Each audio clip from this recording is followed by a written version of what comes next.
तो हम लोग का टॉपिक चल रहा था प्लांट ग्रोथ एंड डेवलपमेंट। उसमें आज हम करेंगे कौन सा?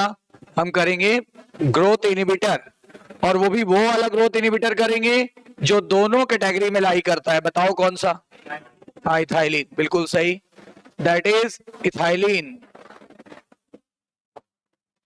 आपको पता होगा this is gaseous hormone.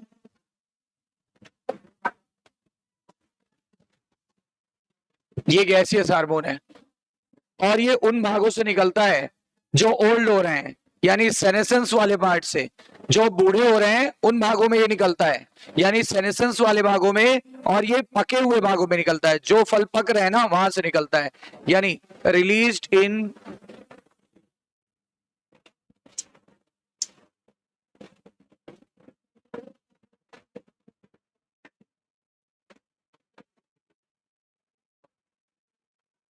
Senescence part और ripened part.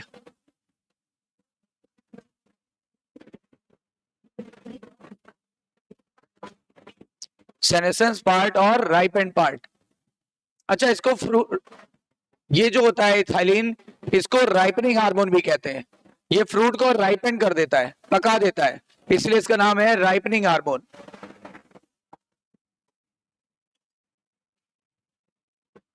Ripening hormone, clear? ये फलों को पकाता है, नाम पड़ा राइपनिंग हार्मोन।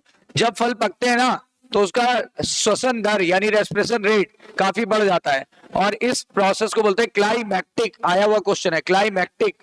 देखो, during fruit ripening, during fruit ripening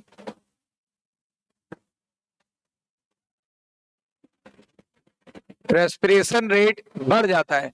respiration rate is respiration rate increase, और इस कंडीशन को बोलते हैं, this condition is known as, इस कंडीशन को बोलते हैं climacteric. This is climacteric. So what is climacteric? जब भी कोई फल पकता है तो श्वसन दर बढ़ जाती है, और इसी प्रक्रिया को एक नाम दे दिया गया क्लाइमैक्टिक। और पूछा गया है कि कौन सा हार्मोन क्लाइमैक्टिक में मदद करेगा? आंसर आ जाएगा इथाइलिन। और ये राइपनिंग हार्मोन भी होता है, बूढ़े भागों से निकलेगा या पके हुए पार्ट से निकलता है, राइट? और ये गैसियस है, और इंपॉर्टेंट बात ये है कि ये दोनों कैटेगरी को बिलोंग करता है। देखो, ये मेनली कैसा है? Mainly it is inhibitor, mainly it is inhibitor, but also behave as, और किसकी तरह बिहेव किया था? Also behave as promoter. अगर सिंगल चॉइस है तो क्या लगाएंगे? इनहिबिटर। और अगर ये पूछा जाए कि ऐसा बताओ जो दोनों में आ सकता है, तो ये है, राइट? उसके बाद आगे बढ़ते हैं। इथाइलिन और क्या करता है? इथाइलिन जो होता है, ये कुछ कामों में ऑक्सीजन के समान है, कुछ कामों में ऑक्सीजन के समान है, ठीक है ना? यानी एक तो हमने आपको लास्ट टाइम एक बात बताई थी, एग्रीकल्चर और हॉर्टिकल्चर दोनों में कौन काम आता है? ऑक्सीजन। लेकिन ये जो है ना, this is widely used agriculture hormone. बताया था कि नहीं बताया था? तो ये बात इंपॉर्टेंट है। It is widely used agriculture hormone. जबकि एग्रीकल्चर और हॉर्टिकल्चर दोनों में कौन काम आया था? ऑक्सीजन। तो देखो, कुछ मामलों में समान है ना। अच्छा, एक चीज और, एक मामले में और भी ऑक्सीजन के समान है। क्या? पाइन एप्पल में फ्लावरिंग बढ़ाया था कि नहीं बढ़ाया था? ऑक्सीजन ने पाइन एप्पल में फ्लावरिंग बढ़ाया था, और ये भाई साहब भी वही करने वाले हैं, ठीक है ना? ये भी क्या करेंगे? पाइन एप्पल और एक और में फ्लावरिंग बढ़ा देते। पाइन एप्पल में तो फ्लावरिंग बढ़ाएंगे बढ़ाएंगे। देखो, इंक्रीज फ्लावरिंग इन पाइन एप्पल, इन पाइन एप्पल। लेकिन ये साथ ही क्या करेंगे? साथ ही साथ सिंक्रोनाइज करेंगे क्या? फ्रूट का विकास। फ्लावरिंग तो बढ़ाएंगे बढ़ाएंगे, साथ ही साथ साइमल्टेनियसली क्या कर देंगे? ये फ्रूट का विकास भी बढ़ाएंगे। एंड साइमल्टेनियसली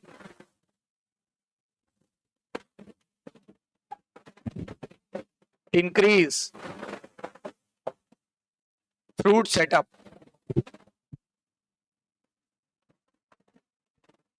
ठीक है ना, ये भी बात क्लियर हो गई। अब देखो, ऑल्सो इंक्रीज फ्लावरिंग इन, ये इसका एडिशनल काम है।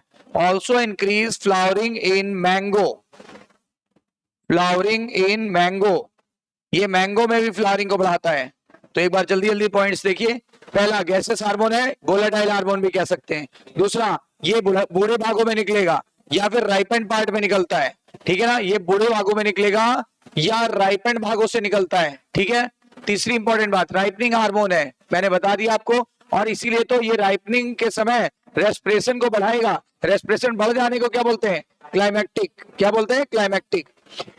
मेनली ये इनहिबिटर है, पर ये प्रमोटर की तरह भी काम करता है। अच्छा, और ये एग्रीकल्चर हार्मोन है, जबकि आपका एग्रीकल्चर और हॉर्टिकल्चर दोनों हार्मोन कौन सा था, राइट।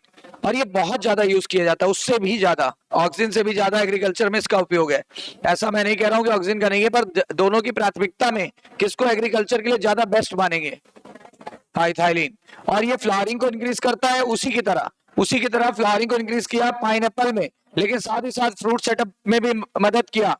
और उसके अलावा इसने मैंगो में भी फ्लावरिंग बढ़ा दी, मैंगो में भी फ्लावरिंग बढ़ा दी, जबकि ऑक्सीजन ने मैंगो में कोई रोल प्ले नहीं किया था, राइट। Note down.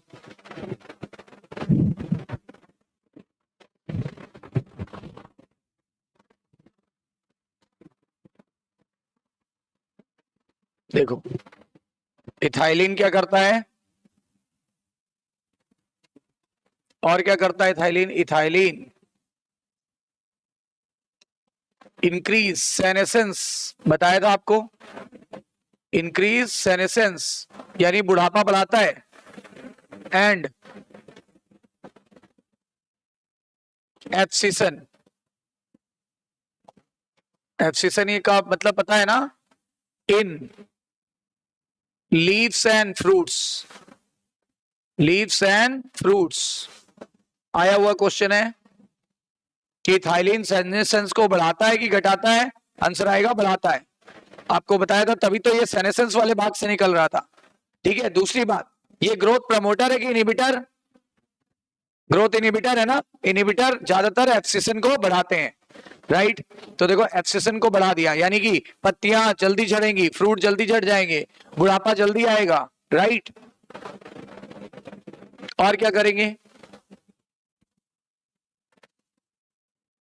देखो इथाइलिन क्या करता है, इथाइलिन राइपनिंग हार्मोन है कि नहीं है, तो एक केमिकल बनाया गया, गैस के रूप में जल्दी उड़ जाता है, तो हम लोग ने सोचा क्यों ना एक लिक्विड बना ले। एक लिक्विड का नाम है इथेफोन, इथेफोन। देखो, for fruit ripening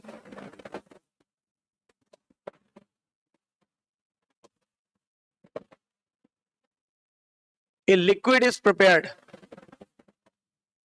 liquid is prepared, liquid prepare किया गया, दैट इज इथेफोन। क्या नाम है, इथेफोन।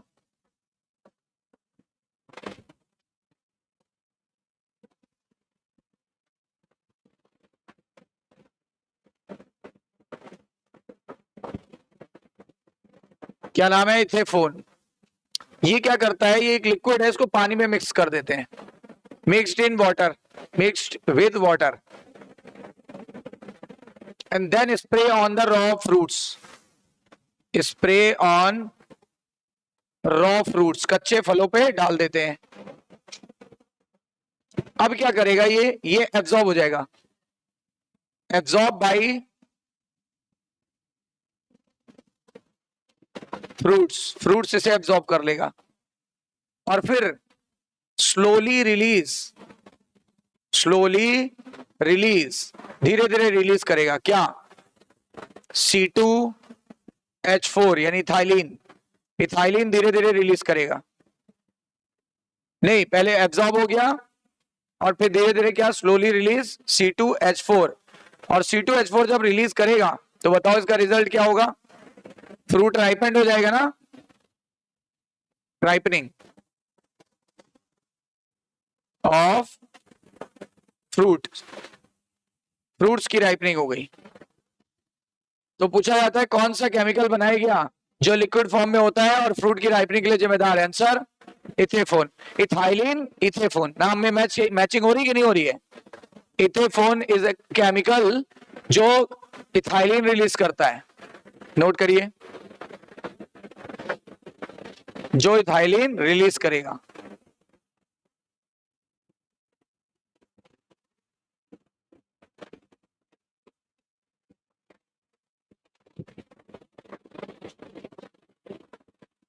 और ये क्या करता है, कहां स्पेशली कुछ फ्रूट में दिया गया है, किन किन फ्रूट्स में ये राइपनिंग करता है।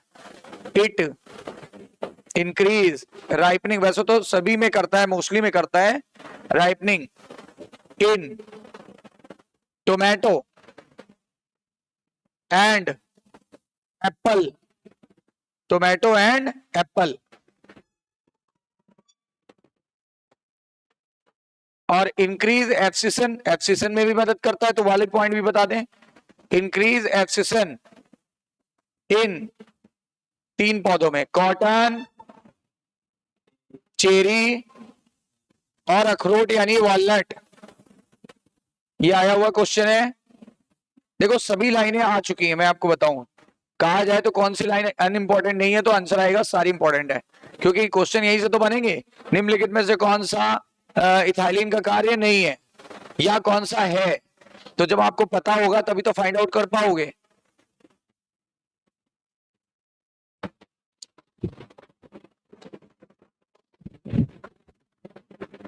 तो इथाइलिन ने सेनेसेंस और एब्सिशन दोनों को बढ़ा दिया, यानी इसकी वजह से जल्दी बूढ़ा होगा पौधा और पत्तियां और फल जल्दी गिरेंगे, ठीक है ना। जबकि आपको जिबरलिक एसिड याद होगा, जिबरलिक एसिड फल को गिरने से बचा लेता है, जिससे मार्केट पीरियड बढ़ गया था, याद आया। कोनीफर्स को जल्दी मैच्योर कर देता है, जिससे बीज जल्दी मिलेंगे कि देर में। ग्रेप्स को सेब दिया था कि नहीं दिया, सॉरी ग्रेप्स की पैदावार बढ़ाया था कि नहीं बढ़ाया था। एप्पल को सेब दिया था कि नहीं दिया था। और ये टोमेटो भी अपने हम लोगों ने सुन रखा है, टोमेटो कहां सुन रखा है, पार्थिनोकार्पी किसने किया था, ऑक्सिन, याद आया।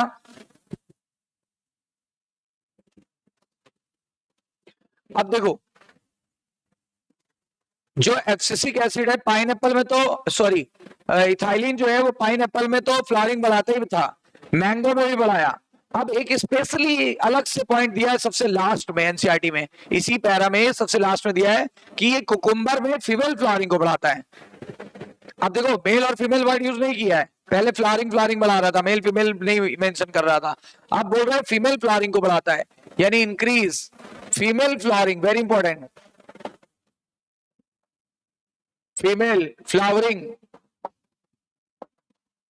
किसमें, इन कुकुम्बर, कुकुम्बर, जिससे ईल्ड बढ़ेगी कि घटेगी, जिससे ईल्ड बढ़ जाएगी। फीमेल फ्लावरिंग को बढ़ा देता है जिससे ईल्ड यानी पैदावार बढ़ेगी, जिससे ईल्ड यानी पैदावार बढ़ जाएगी, राइट, ईल्ड यानी पैदावार बढ़ जाएगी।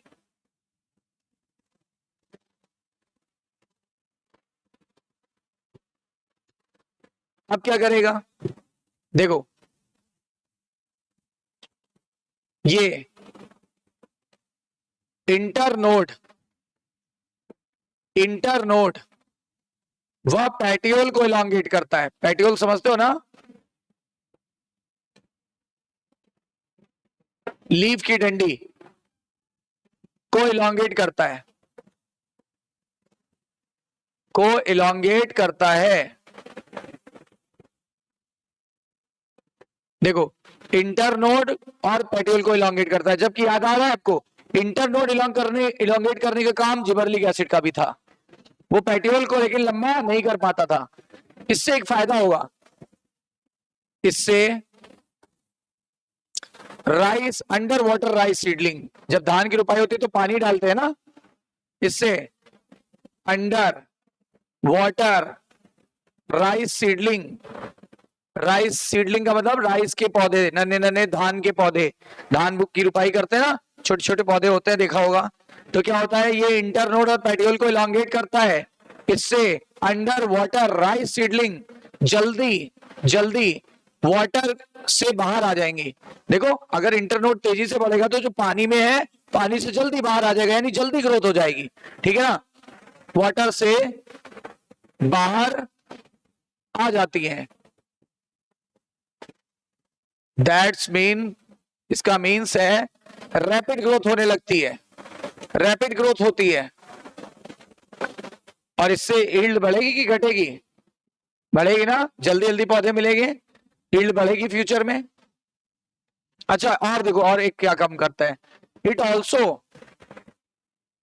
Helps in, it also helps in root formation, root को बनाएगा, root formation and root hair formation, root and, दोनों एक साथ लिख लो, दो दो बार क्यों लिखोगे? It also helps in root growth and root hair formation, root hair formation, ये रूट ग्रोथ में भी मदद करेगा और रूट हेयर फॉर्मेशन भी करेगा, राइट? अच्छा बताओ, स्टेम कटिंग के बाद रूट ग्रोथ किसने की थी? स्टेम कटिंग के बाद रूट ग्रोथ किसने की थी? ऑक्सिन ने। लेकिन अगर केवल रूट ग्रोथ बोल दें और अगर हम ये बोल दें रूट हेयर भी बना रहा है तो 100% श्योर हो जाएगा इथाइलिन, इथाइलिन हो जाएगा। याद रखिएगा, ये बड़ी इंपॉर्टेंट बात है, root growth and root hair formation. इससे क्या होगा? इट इंक्रीज सरफेस एरिया कि decrease surface area? Increase surface area for water and mineral absorption, it increase surface area of root for water and mineral absorption, for water and mineral absorption। तो root growth root hair formation करेगा, increase करेगा surface area of the root for water and mineral absorption, water and mineral absorption. ठीक है, और यहीं पे clear कर लेते हैं हम लोग। स्टेम कटिंग के बाद रूटिंग को ऑक्सिन नाम का हार्मोन, ऑक्सिन हार्मोन प्रमोट करता है। कौन प्रमोट करता है? ऑक्सिन हार्मोन प्रमोट करता है। कब? स्टेम कटिंग के बाद ना। स्टेम कटिंग के बाद अगर रूटिंग प्रमोट करने की बात करी जाए तो ऑक्सिन, नॉर्मल अगर रूट ग्रोथ की बात करें और रूट हेयर फॉर्मेशन की बात करें तो ये इथाइलिन। क्लियर है? तो ये है इथाइलिन। इतनी बातें क्लियर, नोट डाउन।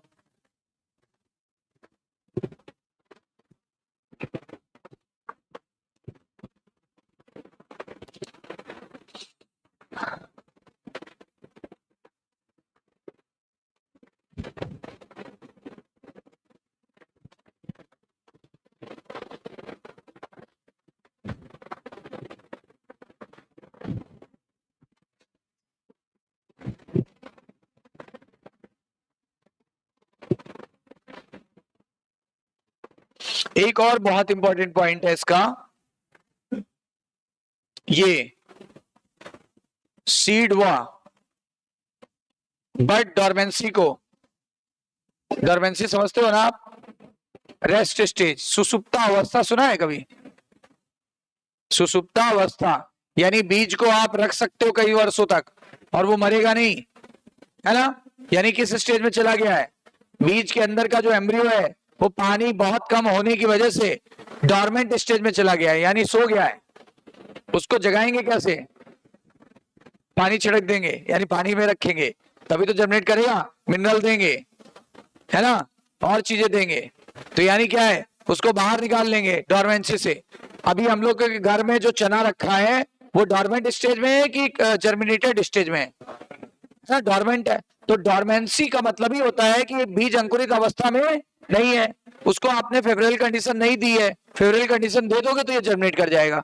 तो क्या लिखा हुआ है, ये सीड और बड डॉर्मेंसी को ब्रेक करता है। ब्रेक करता है कि मेंटेन करता है?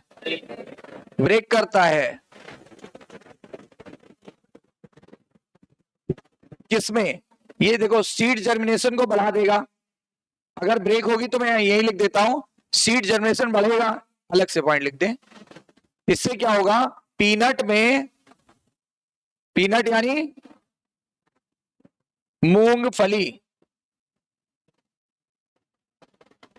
में सीड जर्मिनेशन बढ़ा देगा, क्योंकि जब डॉर्मेंसी ब्रेक होगी तो जर्मिनेशन बढ़ेगा।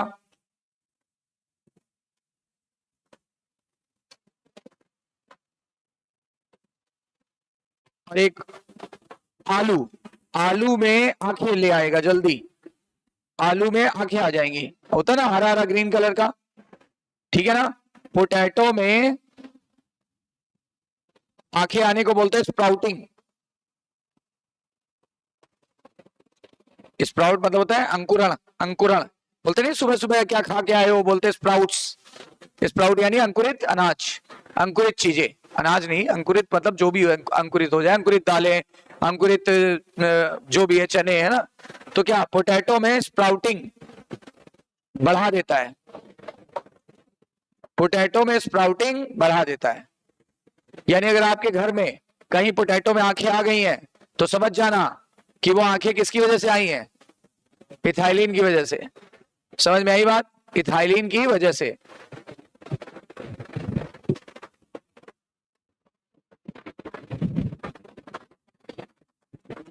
इतनी सारी बातें क्लियर हो गई।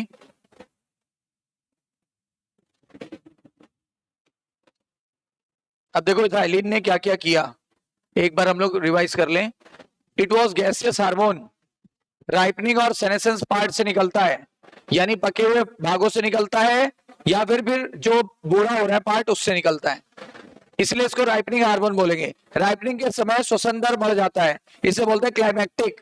अच्छा, और ये प्रमोटर भी था, इनहिबिटर भी था, पर सिंगल अगर ऑप्शन हो तो क्या चूज करेंगे, हमारी चॉइस होगी इनहिबिटर, क्योंकि लार्जली ये इसी ग्रुप में बिलोंग करता है। फिर बताया ये भी एग्रीकल्चर हार्मोन है, एग्रीकल्चर और हॉर्टिकल्चर दोनों में कौन सा था, ऑक्सिन।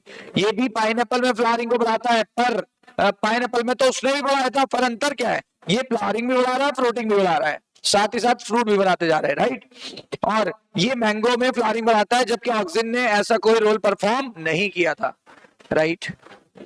फिर इथाइलिन सेनेसेंस को बढ़ा रहा है, एब्सिशन को बढ़ा रहा है, पत्तियां जल्दी गिरेंगी देर में। अच्छा, फ्रूट राइपनिंग के लिए एक लिक्विड बनाया गया है जो आगे चल के इथाइलिन रिलीज करेगा, पर आपको बताया गया कि जो इथेफोन है उसको पानी में मिलाएंगे, फिर फ्रूट पे छिड़क देंगे, फ्रूट द्वारा एब्जॉर्ब हो जाएगा, ठीक है ना। उसके बाद देखो एब्जॉर्ब होगा तेजी से और रिलीज करेगा स्लोली स्लोली इथाइलिन, तो उससे क्या होगा, धीरे धीरे फ्रूट पक जाएगा, और ये राइपनिंग बढ़ाता है, स्पेशली टोमेटो और एप्पल में, ठीक है। मैंने बताया था parthenocarpy in tomato was done by auxin, while Apple को शेप किसने दिया था, जिबरलिक एसिड, ठीक है ना। गन्ने की पैदावार किसने बढ़ाया था, अच्छा ग्रेप्स की पैदावार किसने बढ़ाया था, ठीक है ना। कोनीफर्स को अर्ली मैच्योर किसने कर दिया था, जिबरलिक एसिड, याद आ रहा है। बुढ़ापे को कम किया था, बढ़ाया था, कम किया था। जिबरलिक एसिड बुढ़ापे को घटाती है। Increase abscission in cotton, cherry and walnut, is that clear. फिर अभी अभी बताया कि फीमेल फ्लावरिंग को बढ़ाता है किसमें, खीरे में, खीरे को क्या बोलते हैं, कुकुम्बर, जिससे उसकी पैदावार बढ़ जाती है। ये इंटरनोड और पेटियोल को बढ़ा देता है। अंडर वाटर राइस प्लांट, यानी अंडर वाटर राइस प्लांट का मतलब हो गया धान के रुपाई के समय जो पानी डूबा होता है उस समय तेजी से पौधे को ग्रोथ की जरूरत होती है, देखो रैपिड इलॉन्गेशन हो जाएगा। फिर आपको बताया रूट ग्रोथ को प्रमोट करेगा, रूट एयर बनाएगा, जिससे सरफेस एरिया बढ़ जाता है और पानी और मिनरल ज्यादा एब्जॉर्ब होगा, विकास बढ़ जाएगा पौधे का, राइट। स्टेम कटिंग के बाद रूटिंग को ऑक्सिन नाम के हार्मोन ने प्रमोट किया था। ये सीड और बड डॉर्मेंसी को ब्रेक करता है। पीनट में सीड जर्मिनेशन करा देगा, देखो अगर इसकी डॉर्मेंसी ब्रेक हुई तो सीड जर्मिनेट कर जाएगा। इसी तरह आलू में स्प्राउटिंग को बढ़ा देगा। कोई डाउट, कोई डाउट यहां तक। अगला हार्मोन है,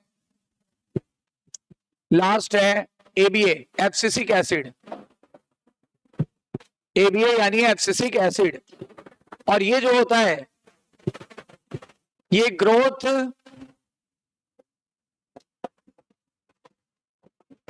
इनहिबिटर है, इसीलिए तो ये ग्रोथ को घटाएगा, ग्रोथ को रोकेगा, ग्रोथ को रोकेगा।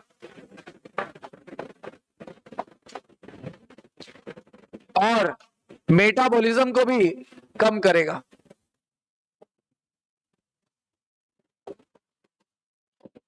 इनहिबिट करता है।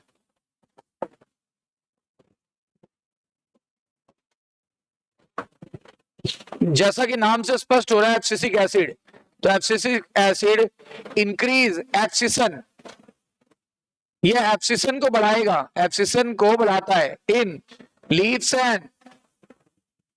एंड फ्रूट्स, यानी पत्तियां जल्दी झड़ेंगी, फल जल्दी झड़ेंगे।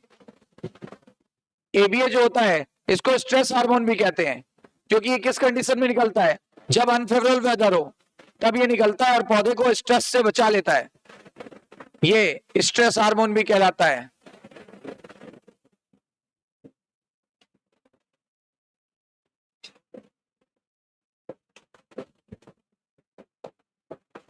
स्ट्रेस हार्मोन भी कहलाता है और प्लांट्स को अनफेवरेबल कंडीशन से बचाएगा। ठीक है, प्लांट्स को अनफेवरेबल को ही बोलते हैं स्ट्रेस कंडीशन से बचाता है। ठीक है ना, इसलिए नाम पड़ा है स्ट्रेस हार्मोन। क्या करेगा ये वाटर की अगर डेफिशिएंसी होगी, इफ वाटर इज डेफिशिएट, तो स्ट्रेस आ गया ना। अगर पानी की कमी हो जाए, डेफिशिएट मतलब कमी, अगर पानी की कहीं कमी हो गई तो ये स्ट्रेसफुल कंडीशन है कि फेवरेबल कंडीशन है? स्ट्रेसफुल, पानी कम नहीं होना चाहिए। तो वाटर इज डेफिशिएट, वाटर जो है अगर वो डेफिशिएट हो गया तो क्या हो जाएगा, तो स्टोमेटा को ये क्लोज कर देगा, स्टोमेटा को क्लोज करके ट्रांसपायरेशन घटा देता है। ट्रांसपायरेशन यानी पानी का भाप बन के उड़ना, क्या कहलाता है, वाष्पोत्सर्जन। सुना है, वाष्पोत्सर्जन।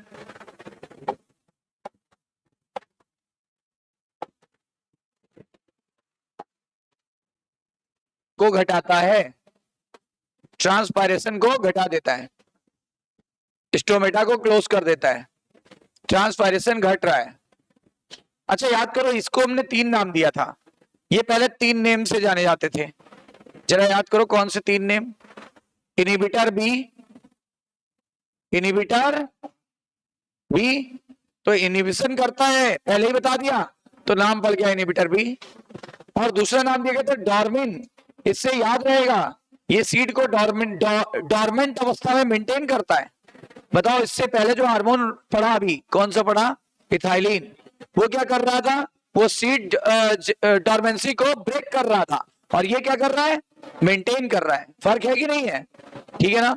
तो डॉर्मिन एस मेंटेन्स सीड डॉर्मेंसी, ये सीड डॉर्मेंसी को मेंटेन कर रहा है। दैट मीन्स रिड्यूस, क्या घटा रहा है, reduce chance of seed germination, seed germination को घटा रहा है भाई, सीड जर्मिनेशन को घटा रहा है, सीड जर्मिनेशन को घटा रहा है। समझ आई बात?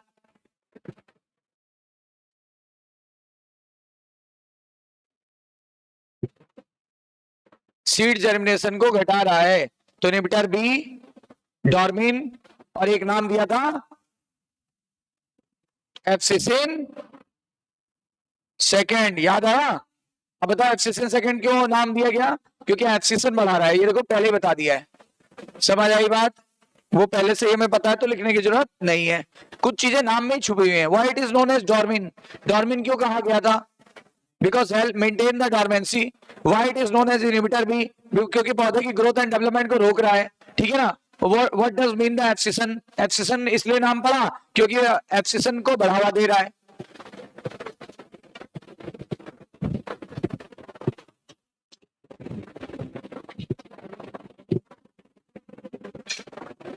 मतलब ABA also play a wide role in plant growth and development,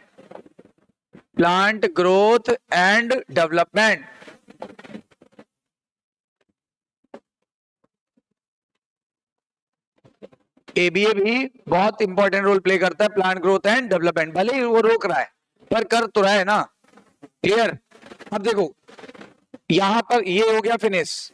अब नोट करके कुछ बातें देखेंगे। हमने देखा कि कई कई सारे फीचर्स कई कई हार्मोन्स के अंदर प्रेजेंट है, मतलब समझ रहे हो? जैसे एक्सिसन शब्द कई जगहों पे आया, ऑक्सिन में भी आया, आपके थाइलिन में भी आया, आपके एबीए में भी आ रहा है। तो ऐसा है कि कुछ शब्द कॉमन है सब में, और आपने देखा होगा कुछ हार्मोन मिलके काम कर रहे हैं, मतलब एक जैसे काम कर रहे हैं, उन्हें बोलेंगे सिनर्जिस्टिक। जैसे मान लो एब्सिशन पे किसी ने, इसने एब्सिशन को बढ़ाया, किसी और ने भी एब्सिशन को बढ़ाया, तो दोनों हार्मोन का वर्क कैसा है? सेम है ना। तो इसलिए इस तरह के प्रभाव को, इस तरह के काम को सिनर्जिस्टिक बोलते हैं। क्या बोलते हैं? सिनर्जिस्टिक। और जरा सोचो, इसने एब्सिशन को बढ़ाया, इसने एब्सिशन को घटाया, अब बताओ ये कैसा हुआ? एंटागोनिस्टिक। क्या हुआ? फिर से सुनो, दो हार्मोन है ए एंड बी, ए ने एब्सिशन को बढ़ाया, बी ने भी एब्सिशन को बढ़ाया, व्हाट इज दिस? दोनों का एब्सिशन बढ़ा, सिनर्जिस्टिक, साथ साथ काम करने को बोलते हैं सिनर्जिस्टिक। अब देखो एब्सिशन ने, एक एब्सिशन को एक ने घटाया और उसी एब्सिशन को एक ने, अब बताओ दोनों कैसे हुए? एंटागोनिस्टिक, अपोजिट काम कर रहे हैं, एंटागोनिस्टिक। तो मैं वही बात बताने जा रहा हूं। देखो सम हार्मोन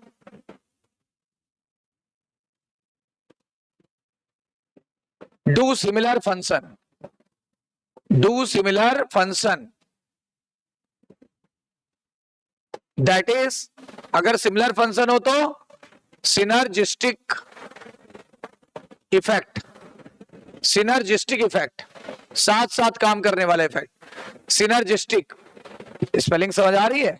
थोड़ा बड़ा लिख दें।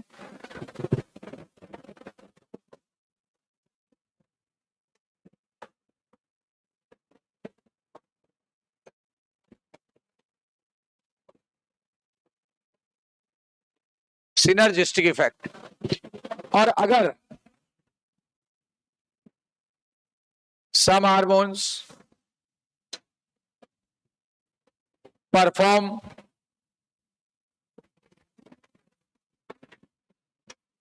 opposite function,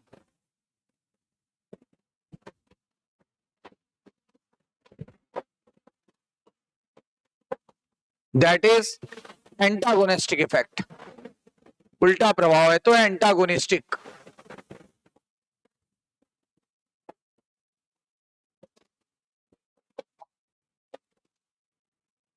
antagonistic effect. जैसे हम ऑक्सीजन की बात करें, ऑक्सीजन ने एब्सिशन को बढ़ाया था कि घटाया था? ओवर एंड ऑल घटाया था। बताओ, और ये एब्सिसिक एसिड क्या कर रहा है? बढ़ा रहा है। तो कैसा इफेक्ट हुआ? है ना? अच्छा, एक मान लो जिबर्लिक एसिड की बात करें, जिबर्लिक एसिड ने सेनेसेंस को घटाया था कि बढ़ाया था? बुढ़ापे को घटाया था कि बढ़ाया था? अभी अभी 2-3 बार बोला था घटाया था, और जबकि इथाइलिन आज पड़ा बढ़ा रहा है। अब बताओ उसका प्रभाव कैसा हुआ? एंटागोनिस्टिक। समझ आई बात? एक जैसा प्रभाव हो तो सिनर्जिस्टिक, डिफरेंट डिफरेंट हो तो antagonistic.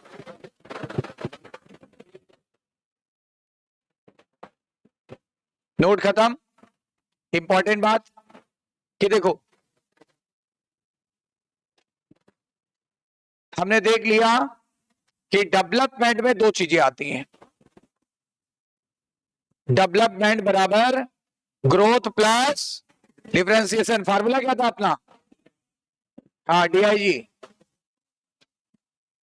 Growth plus differentiation. Hint थी डीआईजी, डीआईजी। अब क्या होगा? Development depends upon two factors, depends upon two factors. कोई भी चीज हमेशा दो फैक्टर पर मोस्टली निर्भर करती है। एक होती है एक्सट्रेंसिक और एक होती है इंट्रेंसिक। ये मैं एक बार पहले भी बता चुका हूं, तब मैंने ग्रोथ के लिए बोला था, अब मैं पूरे डेवलपमेंट के लिए बोल रहा हूं।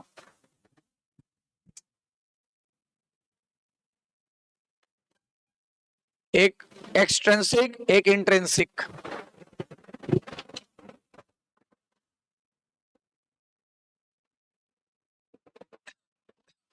इसमें आ जाएगा, मेन बता देते हैं, लाइट, टेम्परेचर, ग्रेविटी,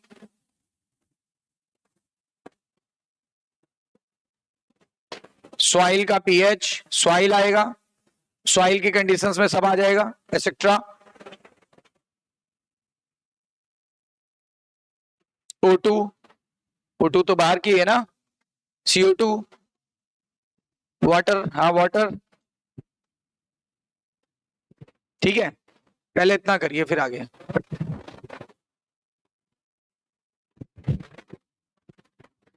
देखो इतनी बातें क्लियर हो गई हैं, दो फैक्टर पर डिपेंड करता है। अब मैं बताता हूं वो फैक्टर है कौन से। एक्सट्रेंसिक वाले फैक्टर इधर लिख रहा हूं, इंट्रेंसिक वाले इधर लिखूंगा। एक्सट्रेंसिक वाले में आएगा, बोलिए जरा, लाइट, टेम्परेचर, वाटर, गैसेस, उसमें सब आ जाएगा, ऑक्सीजन, नाइट्रोजन भी पौधे को चाहिए, ठीक है ना, CO2 भी चाहिए। तो ये सारी चीजें, उसके अलावा ग्रेविटी, सॉइल, मिनरल,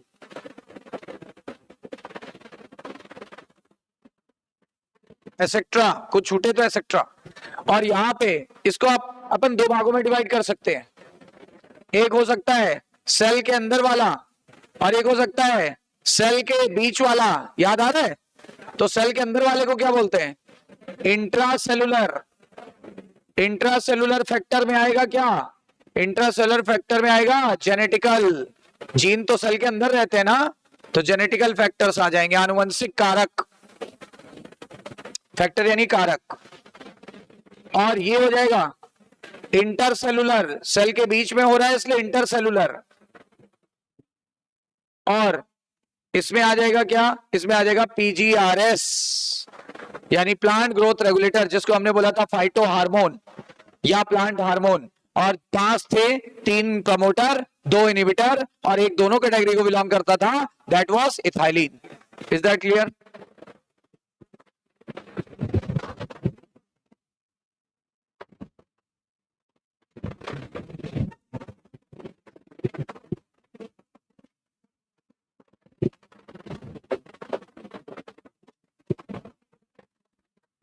अब एक टॉपिक पढ़ना है अपने को, फोटो पीरियोडिज्म।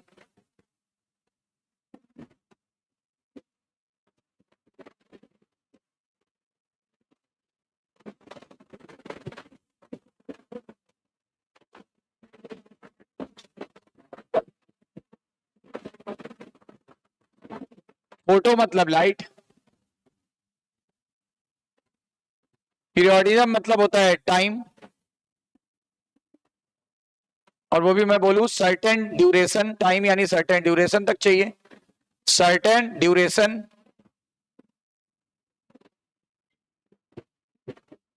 सर्टेन ड्यूरेशन तक लाइट चाहिए पौधे को। क्यों भाई? अभी बात प्रकाश संश्लेषण की नहीं हो रही है, वो हम कर चुके हैं, टॉपिक खत्म। अब यहां पे लाइट क्यों चाहिए? लाइट डेवलपमेंट के लिए क्यों चाहिए?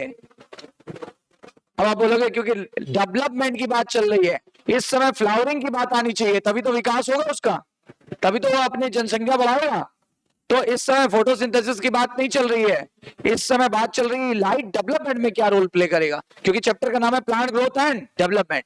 तो ये जो लाइट है ना, लाइट की वजह से ही, अगर लाइट पौधे को सर्टेन टाइम तक दी जाएगी तभी वो फ्लावरिंग करेगा, अदरवाइज वो फ्लावरिंग नहीं करेगा। देखा होगा ज्यादातर फ्लावर कब खिलते हैं?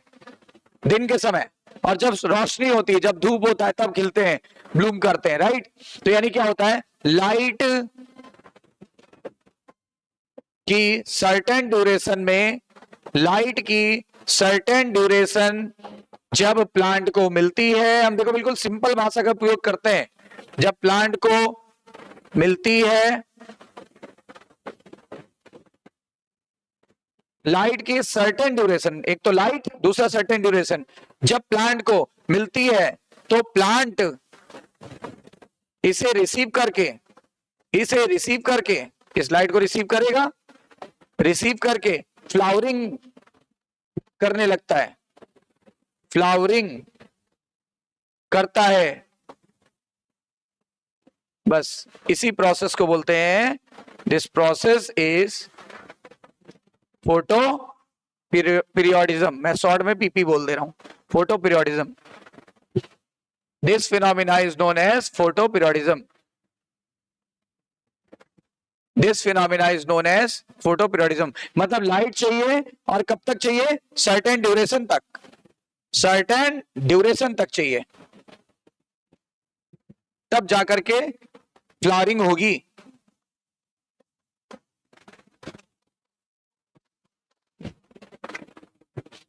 और इसी फिनोमिना को बोलेंगे, यानी लाइट की प्रेजेंस में जो सर्टेन ड्यूरेशन तक मिलेगी, पौधा फ्लावरिंग करेगा, and this phenomena is of flowering is known as photoperiodism.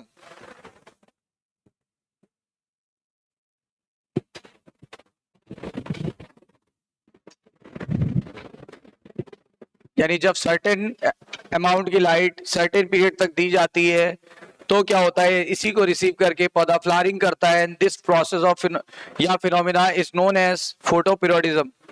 Photoperiodism, is that clear?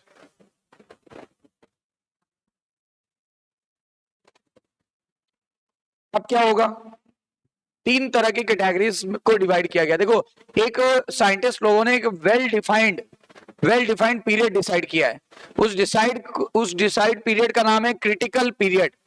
Critical period बताओ, वेल डिफाइंड पीरियड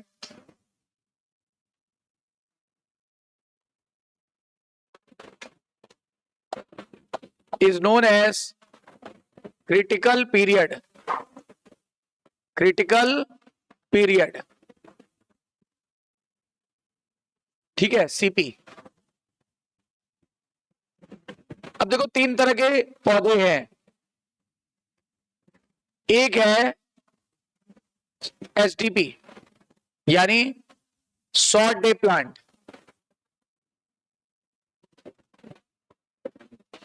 इसी को हम लोग बोल सकते हैं लॉन्ग नाइट प्लांट। अगर इसको दिन छोटा चाहिए तो क्या ज्यादा चाहिए? लंबी रातें, है ना, लॉन्ग नाइट प्लांट।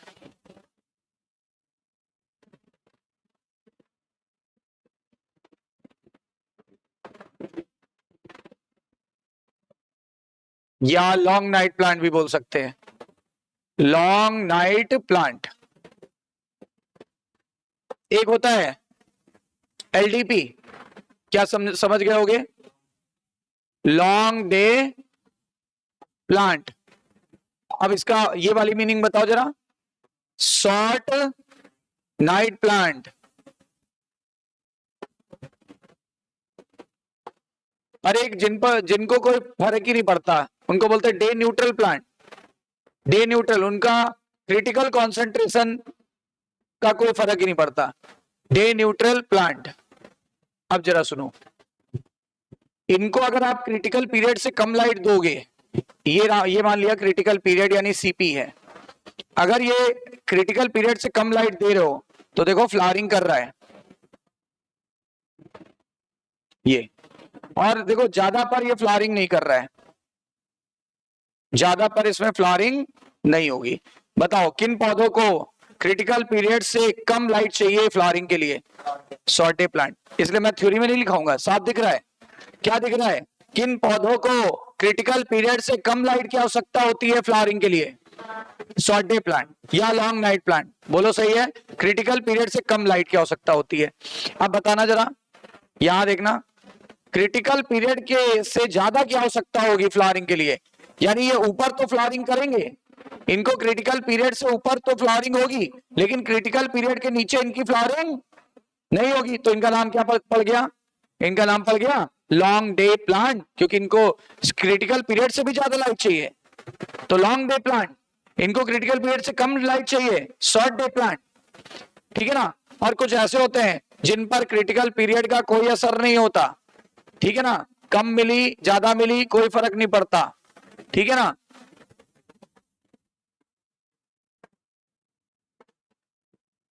कम मिले ज्यादा मिले कोई फर्क नहीं पड़ता, तब भी फ्लावरिंग कर रहे थे मस्त, अभी भी फ्लावरिंग कर रहे हैं मस्त, क्रिटिकल पीरियड का कोई प्रभाव नहीं पड़ता।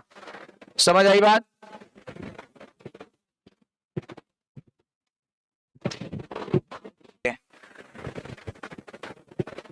कुछ एग्जाम्पल एनसीईआरटी में तो नहीं है, पर एक दो पॉपुलर वाले पूछे जा सकते हैं, जहां तक मुझे लगता है कभी कभार, तो मैं आपको बता ही देता हूं। इसमें आएगा ये वाला एग्जांपल, टोबैको तंबाकू, जुबा केसरी, और दूसरा आएगा सोयाबीन, और भी बहुत आते हैं, मैं सबसे पॉपुलर वाले बता रहा हूं, ठीक है ना। इसमें आ जाएगा आपका पालक,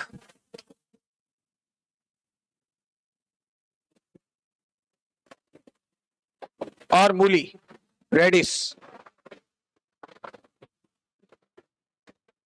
डे न्यूट्रल में बहुत पॉपुलर एग्जांपल है टोमेटो,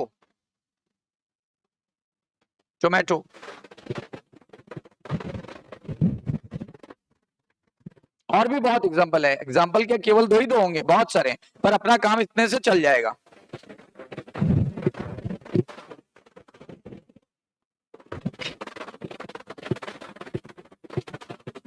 अब आगे बढ़ते हैं, एग्जाम्पल मैंने आपको बता दिए, अब आगे बढ़ते हैं।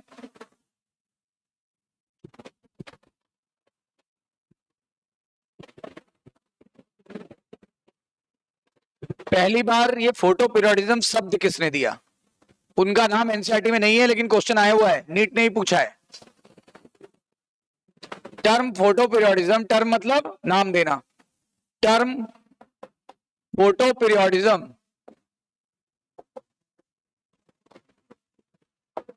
was given by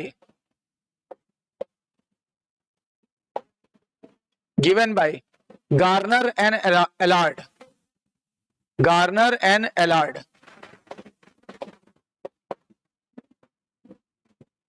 They first time noticed in Maryland मैमूथ। Maryland ये वैरायटी के नाम है किसकी, बता रहा हूं। मैरीलैंड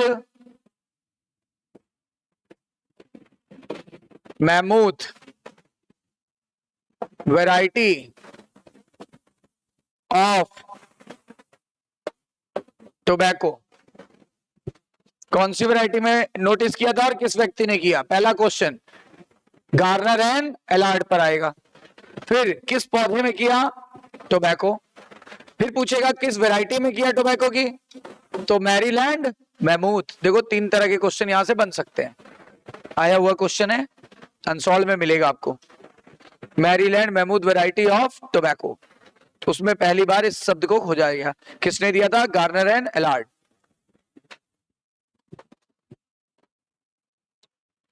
अच्छा, पहले हमें क्या लगता था? पहले हमें ये लगता था कि only light is important for photoperiodism, only light is important for photoperiodism, but later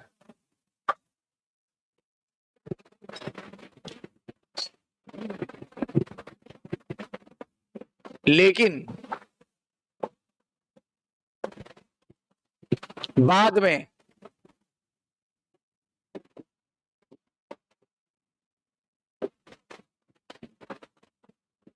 ये पता चला, क्या पता चला? कि डार्क भी उतना ही इंपॉर्टेंट है। याद रखना, यहीं से क्वेश्चन आता है। डार्क भी इक्वली इंपॉर्टेंट है। बताओ कौन ज्यादा इंपॉर्टेंट है? दोनों ज्यादा इंपॉर्टेंट है। लाइट भी और डार्क भी दोनों इक्वली इंपॉर्टेंट है। ध्यान देना, पहले हमें लगता था लाइट इंपॉर्टेंट है, ठीक है ना, तभी मैंने शुरुआत में ही नाइट वर्ड यूज कर दिया। जिसको ज्यादा लंबा दिन चाहिए उसको रात छोटी चाहिए, तभी तो लॉन्ग डे प्लांट को शॉर्ट नाइट प्लांट बोला था। और जिसको दिन में लाइट कम चाहिए उसको रात लंबी चाहिए, यानी लॉन्ग नाइट प्लांट बोला था। शॉर्ट डे का दूसरा नाम लॉन्ग नाइट प्लांट। तो डार्क इंपॉर्टेंट है कि लाइट इंपॉर्टेंट है? बहुत सारी इक्वली इंपॉर्टेंट, दोनों इंपॉर्टेंट है। दो, और ये भी पूछे कौन ज्यादा इंपॉर्टेंट है? इक्वल। हम नहीं कह सकते कौन ज्यादा इंपॉर्टेंट है, यानी both are responsible for flowering, ठीक है। यानी हम कह सकते हैं, वी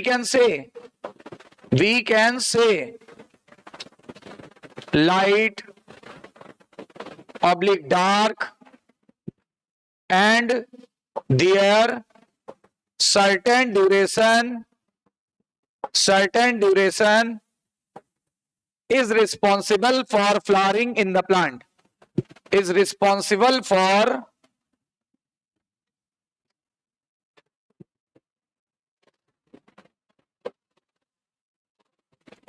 फ्लावरिंग इन प्लांट्स। ठीक है, responsible for flowering in plant मतलब डार्क भी इंपॉर्टेंट है, लाइट भी इंपॉर्टेंट है, और उसका सर्टेन ड्यूरेशन भी इंपॉर्टेंट है। किसके लिए? फ्लावरिंग के लिए, राइट। अच्छा, ये लाइट को रिसीव कौन करता है? लाइट को रिसीव करने का काम कौन करता है? शूट अपेक्स नहीं, रूट अपेक्स नहीं, कौन करता है? पत्तियां, यानी लाइट रिसेप्टर्स आर लीव्स। ठीक है ना, लाइट रिसेप्टर्स कौन है? लीव्स।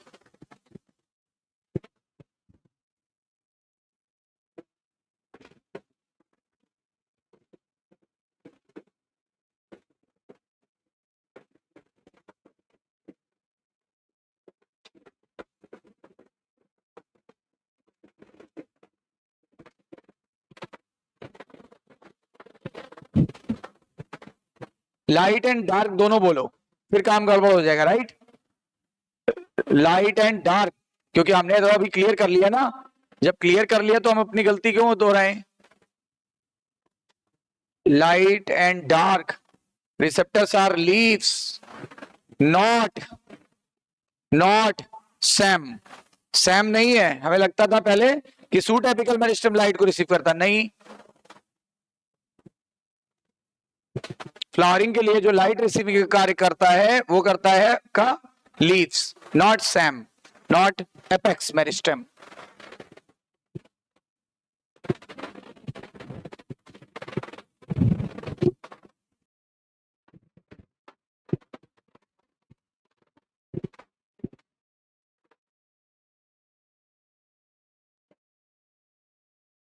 सनलाइट आई, किस पे गिरी? यहां पर एक वो होते हैं जो लाइट को रिसीव करते हैं, नाम है फाइटोक्रोम। एनसीईआरटी में नहीं दिया, बता दे रहे हैं, इसका नाम है फाइटोक्रोम।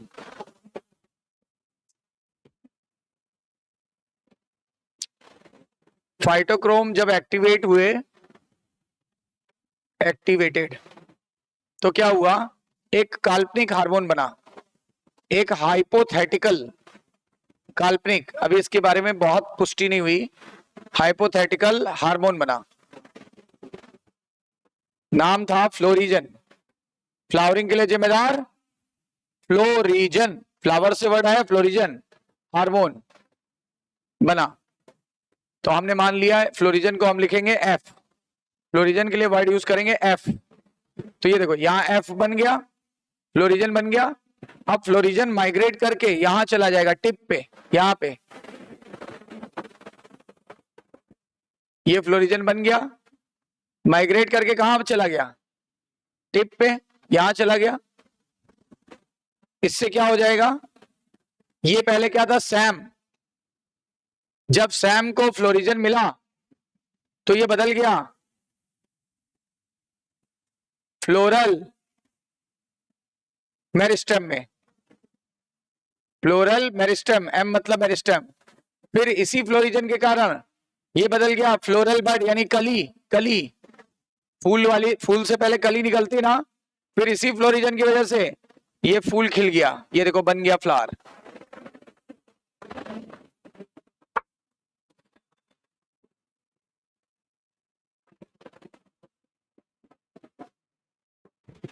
इस तरीके से ये कॉन्सेप्ट था फोटो पीरियोडिज्म का, कि जैसे ही लाइट आती है फाइटोक्रोम रिसीव करता है, एक्टिवेट हो जाता है, एक्टिवेट होते ही क्या करता है? ये एक हाइपोथेटिकल यानी काल्पनिक हार्मोन निकालता है, जिसकी पुष्टि अभी नहीं हो पाई।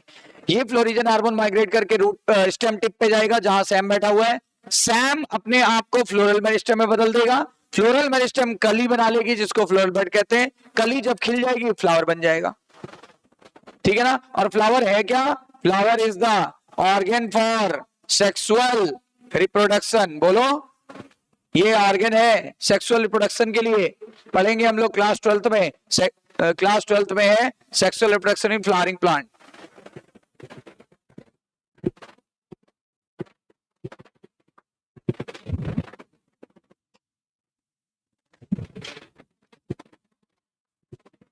तो ये क्लियर हो गया, फोटोपिरियोडिज्म क्लियर हो गया, ठीक है। एक टॉपिक है इसी से संबंधित, वर्नेलाइजेशन। वर्नेलाइजेशन इसका क्या मतलब होता है?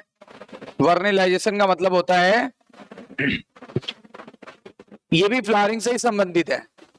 इसमें क्या होता क्या है, जब आप किसी भी सीड को लो ट्रीटमेंट देते हो, लो टेम्परेचर ट्रीटमेंट या चिलिंग ट्रीटमेंट, यानी सीड को अगर आप लो टेम्परेचर पे रखते हो कुछ दिनों के लिए, तो वो क्या होता है, वो उसका विकास जल्दी हो जाता है।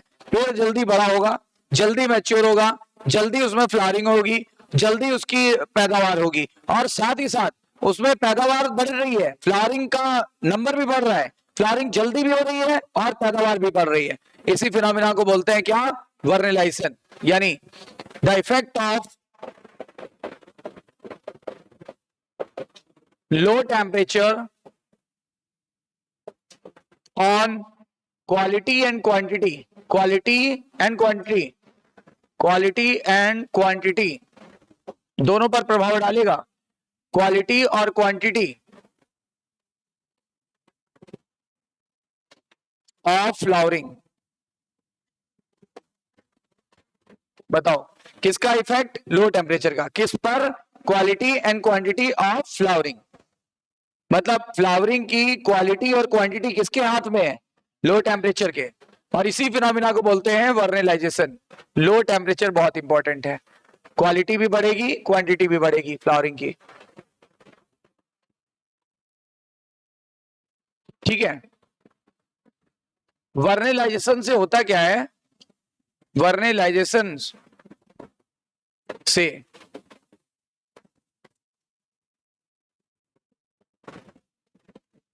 जो प्लांट का डेवलपमेंट और मैच्योरेशन टाइम है,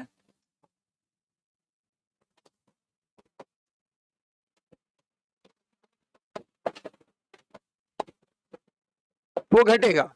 सीधी भाषा में बोले, अगर सीधी भाषा में बोले तो जुवेनाइल स्टेज कम हो जाएगी, जुवेनाइल स्टेज में समय कम लगेगा, जुवेनाइल स्टेज घट जाता है।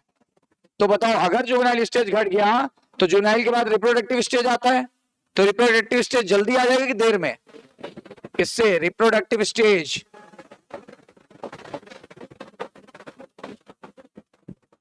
जल्दी आ जाएगा।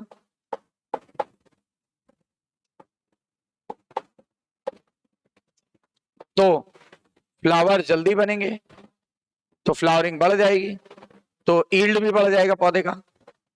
बोलो सही है कि नहीं है?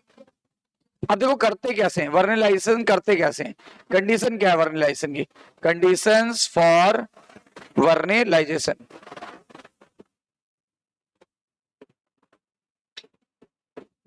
मेन हेडिंग नहीं है, ऐसे सब हेडिंग है। क्या? आपको सीड को रखना पड़ेगा, seed should be kept, should be kept at low temperature. Low temperature, low temperature पर रखना है, 1 से 7 डिग्री सेल्सियस पर, औसतन 1 से 7 डिग्री टेम्परेचर पर। फॉर टाइम भी, कितने टाइम तक? 1.5 महीने तक। फॉर लगभग 1.5 महीने, ये लगभग है सब कुछ, 1.5 मंथ तक, 45 डेज तक, ठीक है। In the presence of oxygen की in the absence of oxygen? In the presence of oxygen. तो एक 3 कंडीशन हो गई। एक तो आपको लो टेम्परेचर पे रखना है 1 से 7 डिग्री पर, 1.5 महीने के करीब रखना है सीड को, और ऑक्सीजन प्रेजेंट होनी चाहिए, ऑक्सीजन प्रेजेंट होनी चाहिए, और इन्वायरमेंट, ऑक्सीजन प्रेजेंट होनी चाहिए, ह्यूमिडिटी मेंटेन होनी चाहिए,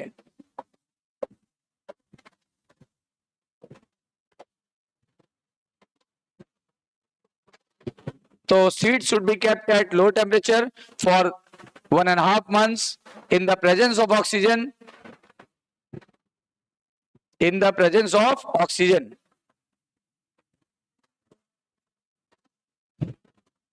And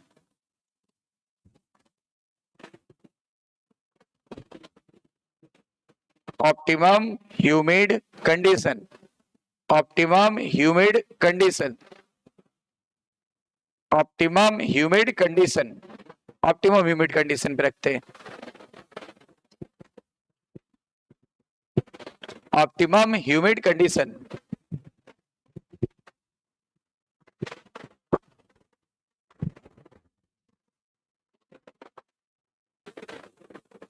तो कितने दिनों के लिए रखेंगे? 1.5 महीने. किसकी प्रेजेंस में रखेंगे? ऑक्सीजन. मतलब ऑक्सीजन का होना जरूरी है.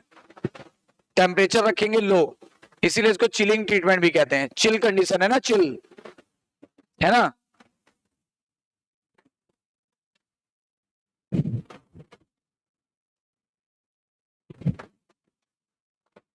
सारी बातें क्लियर है?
चलिए अब आगे बढ़ते हैं. देखो कुछ सीरियल्स हैं, जैसे कुछ अनाज हैं, जैसे नाम दे बता रहा हूं, बार्ली, वीट एंड राई एक्सेट्रा. इनकी 2 वैरायटी पाई जाती है, 2 वैरायटीज पाई जाती है. एक को बोलते हैं स्प्रिंग और एक को बोलते हैं विंटर. अगर स्प्रिंग वैरायटी की बात करें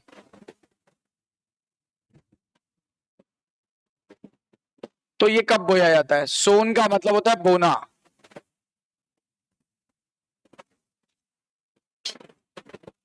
in early spring. Early spring यानी बसंत ऋतु की शुरुआत में.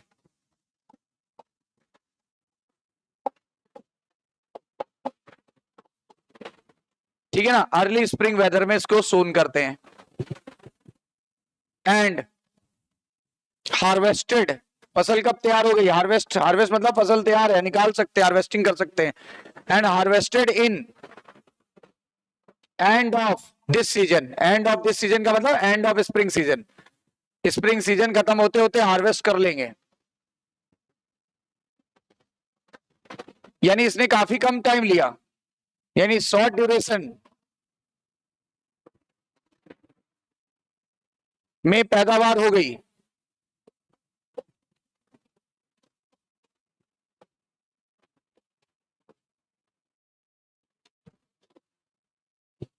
जरा यहां देखते हैं.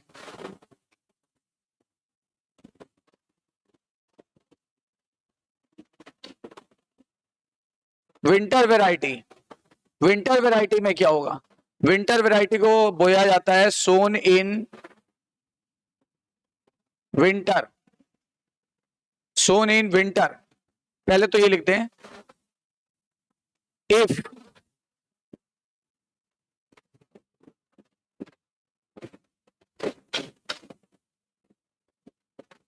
तो क्या होगा, तो हमें फेल्स टू हार्वेस्ट ही नहीं करेंगे, फेल हो जाएंगे, ठीक है ना।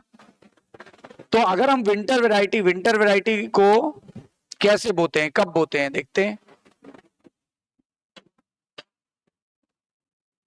इसको रियली बोते हैं, देखो विंटर वाली को विंटर में बोना चाहिए, स्प्रिंग में बो रहे हो तो फेल हो जाएगी, पैदावार नहीं देगी, सही कह रहा है ना। आप बताओ, गर्मी वाले पौधे को सर्दी में लगा दोगे, क्या देगा वो पैदावार, सर्दी वाले को गर्मी में लगा देंगे, क्या पैदावार देगा, वही लिखा है मैंने। चलो अब विंटर वाली को कैसे उगाना चाहिए, सोन इन विंटर में उगाते हैं, ठीक है ना। उसके बाद छोटे छोटे नन्हे पौधे आ जाते हैं, small seedlings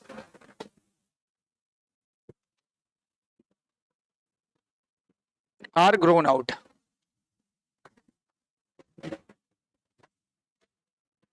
small seedling are grown out, small seedling आ गई। अब ये पूरे विंटर भर ऐसे कैसे रहते हैं, अब ये जब तक सर्दी रहेगी ऐसे ही रहेंगे, छोटे छोटे नन्हे पौधे उसी अवस्था में रहेंगे, और स्प्रिंग आते ही तेजी से बढ़ेंगे, ठीक है ना। यानी रिज्यूम ग्रोथ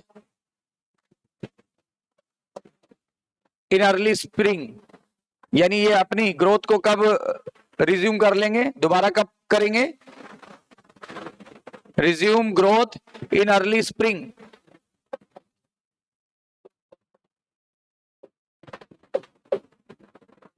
फिर उसके बाद पक के कब तैयार हो जाएंगे, ये कब मिलेगी फसल, तो हार्वेस्टेड इन मिड समर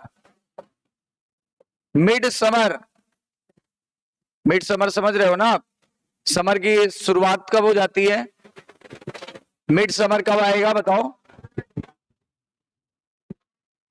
अप्रैल वगैरह मानो, है ना, मिड समर अप्रैल वगैरह होगा, अप्रैल कभी कभी तो मई तक चला जाता है, अप्रैल मई में जाके ये पक्के तैयार होगी। मतलब किसने ज्यादा ड्यूरेशन ले लिया, बताओ किसने ज्यादा ड्यूरेशन ले लिया।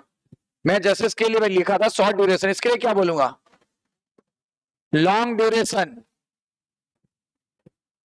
में पैदावार मिली, तो कौन सा गेहूं हम अवॉइड करेंगे, विंटर वाला। क्यों उगाएंगे, एक तो टाइम ज्यादा ले रहा है, खेत हमारे एंगेज रहेंगे, ठीक है ना, तो क्यों उगाए, लेकिन चाहिए भाई, गेहूं तो गेहूं की वैरायटी है भाई, उस गेहूं का स्वाद अलग, उस गेहूं का टेस्ट अलग, उस गेहूं की डिमांड अलग।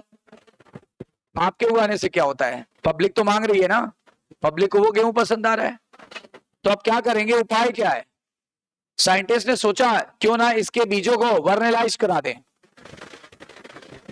अगर वर्नेलाइज करा देंगे तो उसको क्या महसूस होगा, उसको लगेगा, उसको 1 से 60 डिग्री पर रख देंगे।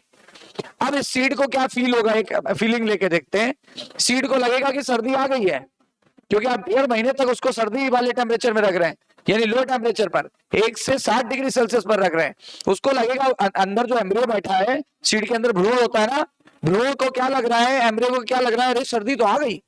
जैसे ही हम उसको बोएंगे उसको लगेगा सर्दी चली गई, क्योंकि हम तो स्प्रिंग में बो रहे हैं ना, तो स्प्रिंग में तो सर्दी चली गई है, स्प्रिंग में सर्दी चली गई है। अब जैसे ही बोएंगे एम्ब्रियो तुरंत तेजी से ग्रोथ करेगा, और तेजी से ग्रोथ करेगा और ईल्ड कर देगा। अब बताओ, ये जो इतना लंबा टाइम लग रहा था, अब देखो इतना ही टाइम लगेगा, और उसी सीजन के एंड आते आते मिड समर तक भी नहीं जाना पड़ेगा, उसी सीजन के एंड आते आते ही ये हार्वेस्ट हो जाएंगे। तो बताओ फायदा हुआ कि नुकसान हुआ, फायदा हुआ ना। तो ये इसका सॉल्यूशन था।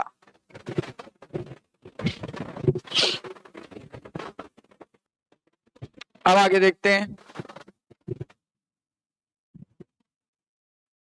देखो क्या सॉल्यूशन है इसका, सॉल्यूशन ये है,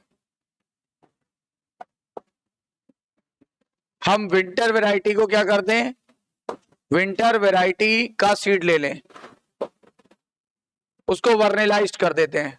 आपको करना तो आ गया ना, वर्नेलाइज्ड।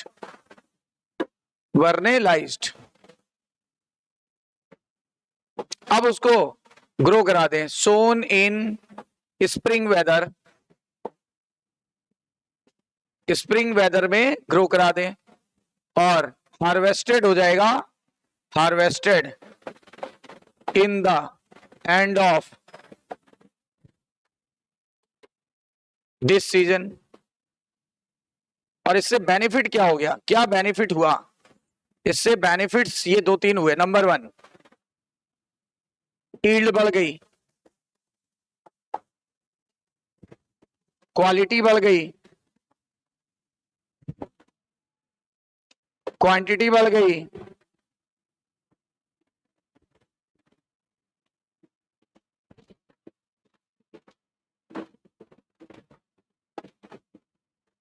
ये सारा, और क्या, टाइम घट गया, टाइम घट गया, टाइम घट गया। इसी तरह हम लोग ये कुछ है बाइनियल, बाइनियल यानी द्विवर्षीय पौधे 2 वर्ष में अपना लाइफ साइकिल पूरा करते हैं। पहले वर्ष में तो केवल जुवेनाइल स्टेज कंप्लीट करेंगे, दूसरे में फ्लावरिंग करेंगे, और फ्लावरिंग करने के बाद सेनेसेंस अवस्था में जाएंगे, बुढ़ापे वाली अवस्था में, और फिर मर जाएंगे। ठीक है ना, तो 2 वर्षीय पौधे बाइनियल प्लांट्स।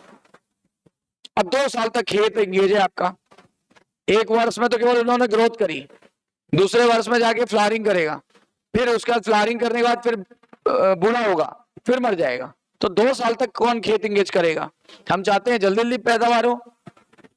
तो बाइनियल प्लांट्स में को क्या किया, वर्नेलाइज कर दिया। बाइनियल प्लांट्स के कुछ नाम बताएं, सुगर केन,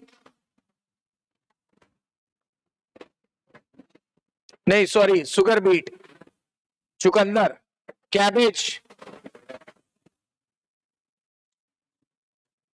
कैबेज, पत्ता गोभी, और कैरेट। ठीक है ना, शुगर केन को चुकंदर नहीं बोलते, सॉरी शकरकंद बोलेंगे। केवल बीट होता तब उसको क्या बोलते हैं, चुकंदर, हिंदी नाम लिख देते हैं। कैबेज, पत्ता गोभी,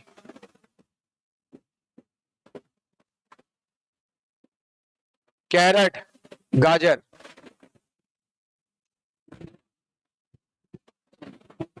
ये पौधे क्या होते हैं, फर्स्ट ईयर में मैच्योर होते हैं,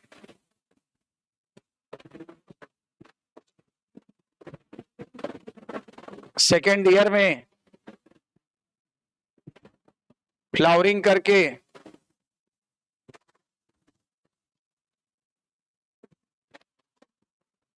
डेड हो जाते हैं, फर्स्ट ईयर में मैच्योर होते हैं, और सेकेंड ईयर में फ्लावरिंग करके डेड हो जाते हैं। तो 2 साल तक खेत एंगेज रहे। अगर हम इनको वर्नेलाइज कर दें, इफ वर्नेलाइज्ड,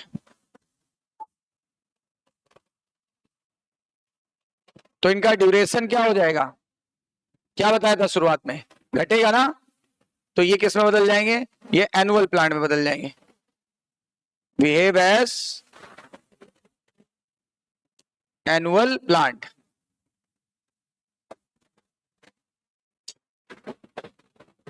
एक वर्ष में ही अपनी लाइफ कंप्लीट कर लेंगे। तो देखो 2 फायदे हो गए हमें, हमने अपनी विंटर वेराइटीज को भी समर में उगाना चालू, यानी स्प्रिंग में उगाना चालू कर दिया, पैदावार बढ़ गई, यील्ड बढ़ गया, टाइम कम लगा। और दूसरा हमने क्या किया, दूसरा जो हमारे द्विवर्षीय पौधे थे हमने उनको 1 वर्ष में ही लाइफ साइकिल कंप्लीट करा दिया, और पैदावार तो बढ़ी गई होगी, फ्लावरिंग तो बढ़ी जाती है। फ्लावरिंग शुरुआत में बताया था, क्वालिटी भी बढ़ी थी, क्वांटिटी भी बढ़ी थी। पहले से ज्यादा गाजर होगी, पहले से ज्यादा पत्ता गोभी होगी, पहले से ज्यादा शकरकंद होंगी। बीट बोलते हैं चुकंदर को, और शुगर बीट बोलते हैं किसको, शकरकंद को।